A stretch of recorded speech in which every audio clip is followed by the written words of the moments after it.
I didn't meet my mom until I was 17. Whole life I went through foster care. When I got kicked out, I also got arrested. Spoke to the manager. I was like, yo, could I sleep in the break room? I'm still in my head thinking that my mom doesn't love me. So I'm texting her. I'm like, I know we haven't talked. You don't really know me like that, but I need some help. She was like, son, where you at? Where's your job? Where's the address? Send the address. If my mom would have never stepped in there, bro, I wouldn't be here today. Wow. I'm pretty sure in a week or two, it would have been, you wouldn't even know whose side was.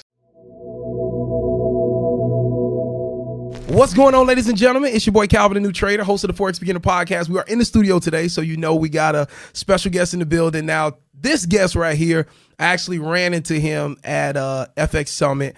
Shout out to Roy from Chart Addicts. Great event. And I saw him, but I didn't know he was who he is. You know what I mean? And so I noticed him, but I didn't know. And then couple weeks went by and I started seeing his profiles pop up, saw him on YouTube, and I'm like, this brother seems interesting. I started listening to him, watching him, and I'm like, yo, I saw him at FX Summit. And so I reached out to his team. He reached back and we did an interview and we were on Zoom, and I was like I stopped like 5-10 minutes into the interview. I'm like, bro, is there any way you can come to Miami? He was like, bro, I told you from the beginning, whatever you want to do. So ladies and gentlemen, man, we got Trades by Sai in the building. What's up, bro? Hey, what's up, man? How you doing, man? I'm doing How good. you feeling? Bro, I'm feeling great. Love it, man. Thank you for coming down. I appreciate it so much, man. The audience is going to love this one. It's crazy because I had somebody in the comments of my last interview said, Calvin, please get Sai on. And I'm like, they don't even know. It's already in the works. Yo, some people, I'm not gonna lie, some people look at my fan base as like a cult fan base. That's what people say in the comments, bro. That's what people say, and I'll just be like, we ain't gonna go that far with it. Bro, I seen some crazy things. I've seen like people like put my face as their profile picture. I've seen people like have like shirts with my face on it. I've seen my name get changed in like their bio. And like, bro, it's crazy. Dude, that's crazy. But what's amazing, it's crazy in a good way. Yeah. Because it's showing like you're 22. No, 20. No, you're 20. I'm adding years on this guy. My goodness, you're 20 years old. And the impact you're having, bro, you remind me of like the Hormozy of Forex, bro, because I watch that dude a lot. that's crazy, bro. And but you're doing it, bro, because you have the results and you're changing the perspective of what it's like to help people. You know what I mean? Yeah. And the way you put so much energy into free content, so much energy into being transparent, sharing the journey with people is like, it's relatable and it makes people gravitate to you, bro. I feel like nobody talks about the real life situations of like what it's like to be a trader. Like nobody talks about the downside of being a trader or the losing months or the losing streaks or whatever it might be. Nobody talks about, oh, you have to put like your last dollars and try to build up your account or even get 2-3 jobs. I have to work 2 jobs just to get my capital up in the first place with tackling on real life situations. Like I was helping out my mom. My mom's a single mom. I didn't meet my mom until I was 17. Like my whole life I went through foster care. Then once I moved, I contacted her on Facebook. I was homeless at like 16. I contacted her and I was like, look, I'm homeless. You don't know me like that. Well, you probably do, but I don't know you like that. Is there any way you can, come pick me up from where I'm at? Come, help me out. She was instantly there in like 20 minutes because she stayed real close. Little did I know. And I've provided for her during that whole time, my whole journey. I was providing for her. Most of my money went to her and then trading. And then I have to figure it out. And nobody talks about the downside. Everybody talks about, oh, look, I'm winning now. I can do this. I can do that. I can catch this trade. I can catch this trade. Yeah. But nobody talks about the losses. And that's why I genuinely feel like people need to do that. I mean, I love like having conversations with you. I mean, even though we've only spoken twice, but even the first time, like I didn't have to say much. You just go into the story. And I love that. I love that. So I'm happy you went into the story so far. So you were raised in the foster care system. Yeah. My mom, she had me at 16 and she wasn't fit for like parenting at that time. And she was also in the foster care system too as well. So it was like a repeating pattern. She was in the foster care system, had a kid, and she couldn't raise me. So then the government ended up taking me. And then I kind of grew up, with random people. throughout my whole life, switching schools, switching states, all over the place. So you never had like a solid foster I care did family around like age 7. Yeah, age 7. I finally sat on one, and she put it in my head that my mom didn't love me. So throughout my whole life, I'm thinking my mom didn't love me. My mom didn't love me until I started to realize as I got older, I was like, hold on, something's not seeming right. And basically what she was trying to do was manipulate us because she couldn't have kids of her own.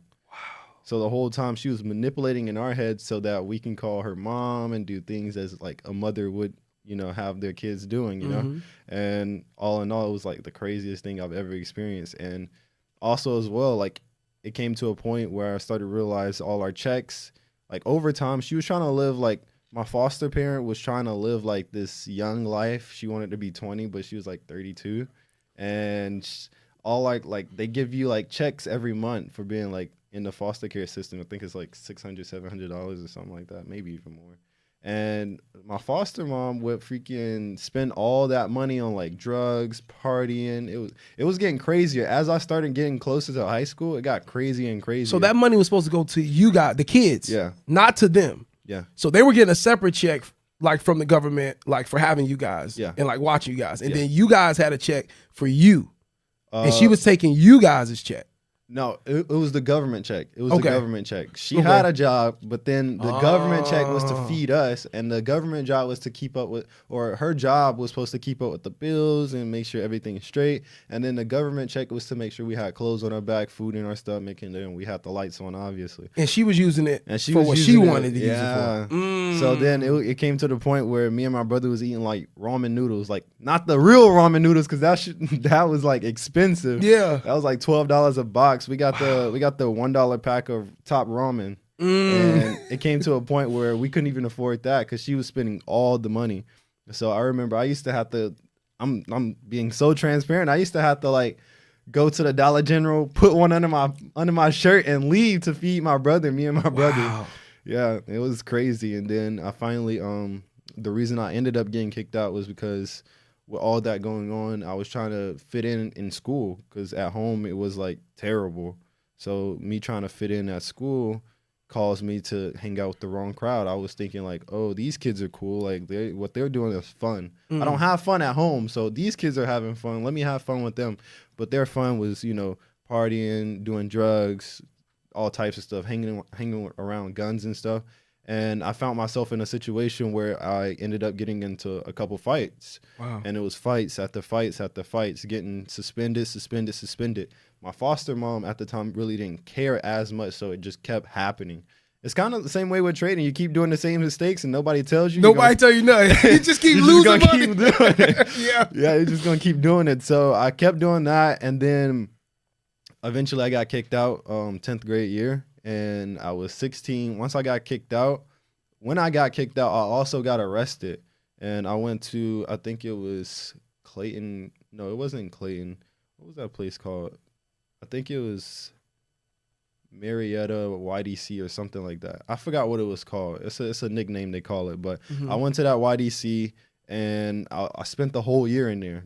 And once I got out, I was 15. Then I turned 16, got out. It was February 24th, 2019, or 2018. And I came home. I just got home, been home for like 2 hours, and they're just sitting on the couch when I get home. And they're like, okay, we got to talk. You can't stay here anymore. You're a bad influence. And yeah, we just can't do it. And I was like, at first, I thought they was joking, but then like a week later, it passed, and then next thing you know, I was locked out the house. Wow. And I couldn't get in, and I didn't know what to do. So my first night, I was sleeping at my job, and then I spoke to the manager. I was like, yo, could I get a place? Like, can I like sleep in a break room? I'll make sure I don't smell crazy or anything. And yeah, like, could I do that? And he was like, yeah. You can, but he understood that it was a mutual agreement of my situation. Yeah. And I went to Taco Bell. I got a job there too, because I knew that if I'm going to be at McDonald's, it's going to be impossible to pull it off for 24 hours a day. of being at McDonald's 24 hours. Somebody's going to say something. It's like different shifts are going to come in. So the morning shift allowed me to sleep there. So now I just had to get Taco Bell to let me sleep on night shift. You get what I'm saying? Getting creative. Yeah. So then it ended up working out. I was able to sleep at both Taco Bell and McDonald's. I did that for like 6 months. Wow. And one day I was so, I guess you can say suicidal, depressed. I was so depressed because at that moment in my life, I also, when I got kicked out, the first thing I did was I was knocking on my friend's door. I was trying to see who was going to let me stay with them, and nobody would let me stay with them. And it's like, bro, I thought we was cool at school. And that's when you come to find out you're only cool at school. You know what I'm saying? When it's convenient for me to be around you, we cool. Yeah. Yep, when we're cool. And then nobody would let me stay in their crib or anything, not even sleep on your porch. I couldn't even sleep on your porch or anything. Wow. So then I ended up, oh snap. My fault. No, bring it in, man. Bring it in. I'm loving it, bro. This is the reality of it, bro. Because a lot of times people see us where we are now, but they don't understand how much you had to go through to get to where you are now. Yeah. Yeah. So eventually I ended up contacting my biological mom, typed in her name on Facebook, found her on Facebook, and I would text her. I wasn't even, like I said, I'm still in my head thinking that my mom doesn't love me. So I'm texting her. I'm like, okay, I know we haven't talked or you don't really know me like that, but I'm really struggling right now. I got kicked out of my foster parents' home. I need some help. I left it at that, clicked it. It was like 9 o'clock at night, sent the message, went to sleep.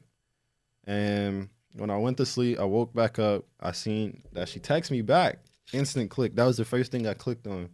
And then I texted her. I'm like, hey. I literally just said, hey. As soon as I said that, she calls me. I'm like, yo. Well, I said, hey, ma.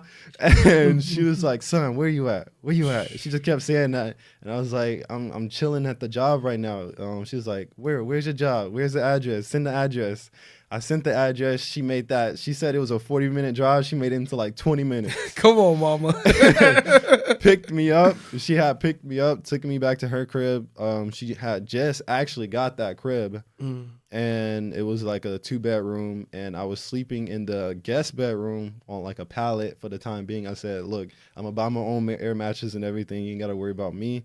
I'm just really appreciated that you was able to pick me up. At least I was in a predicament where I was like near death because like I didn't like my life at that time.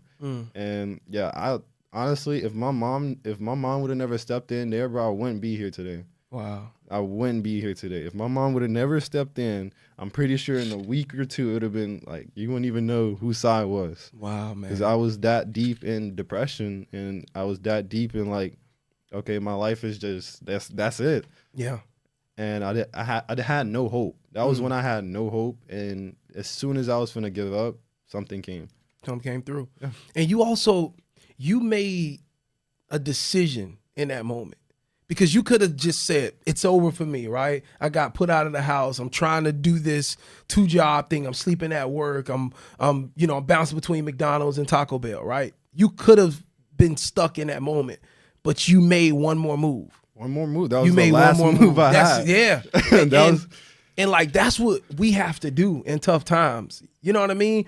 Just make one more move. Like when you feel like it's over, make one more move. Make one more move. One more move. Like when you in drawdown on that account and the setup's there, make that next trade. Make that next trade. Yeah, make bro. That next move. Yeah, make that next move. That is true. That is true. Yeah, man. I feel like, that was one of the most crucial moves in my life. I'm telling you. But I think sometimes we have a pity party and we give up. Like, I understand it. Yeah. You know what I mean? I understand the feeling, but you got to make that next move. Yeah, I feel like when you're in the moment, you're kind of you're thinking rational and emotional. So you're not thinking like, you're just thinking, oh, this is happening to me right now. This is the only thing. Nobody like looks at the bigger picture of things. Like, what can I do to help me out of the situation that I'm in? Yeah. You know, nobody ever thinks about that, or nobody ever thinks, okay, let me double back and analyze the situation. Yep. Because sometimes your situation, not to downgrade anybody's problems, but sometimes your problem might not be that big as you think. You know, you might be, let's say you get into a car accident or something, right? And it's like, oh my God, you know, everything's going on. But if you double back, okay, okay, calm down. I can call my insurance company, let them know what's going on, make sure, you know, my body's straight, make sure I ain't messed up. Yep. And then I'm going to work through the process. You That's know, it. some people are like, oh, snap, I got hit. This life is over. It's over. I'm late for work. I'm not going to make it here. I'm going to miss the flight. It's all, everything's ruined. You know? That's how people do it. And then they go emotionally thinking and then rational decisions. That's what irrational decisions that can cause your life to get into a bigger situation or a bigger problem. I agree. So yeah, like in that situation, I could have did something that would have caused me. I could have. I'm homeless. I'm finna go rob somebody. I'm finna go rob something. You know what I'm saying? Exactly. I could have been like that, Yep. but I had to double back, analyze the situation. What can I do from this situation? And yeah, that's where the real decision making happens there, and that's how you learn in trading. That's how you can learn faster in trading is getting into the markets, analyzing the situation. If you get into a problem, you analyze it. Don't run from it. Keep analyzing it. People go into like this thing where, let's say they mess up in one thing. Let's say they can't get their entries right. Or let's say they over leverage a lot. This is what normal people, like I've seen before, people will over leverage a lot in trading. So what they'll do, instead of learning how to stop over leveraging, what they're going to do is go search for how to get better sniper entries. You know what I'm saying? Because if you get a sniper entry, you ain't got to worry about drawdown. So you can over leverage. You know what I'm saying? People keep causing problems. So now they're trying to, you know, over leverage but get a sniper entry, but now they're not taking a lot of trades because they're trying to get sniper entries, and that causes another problem. Now they're trying to trade all the time, like how can I get sniper entries every day? And now they're creating more problems that they could have just solved the first problem and they would have been good. Yeah. That's so true, bro. That's so true.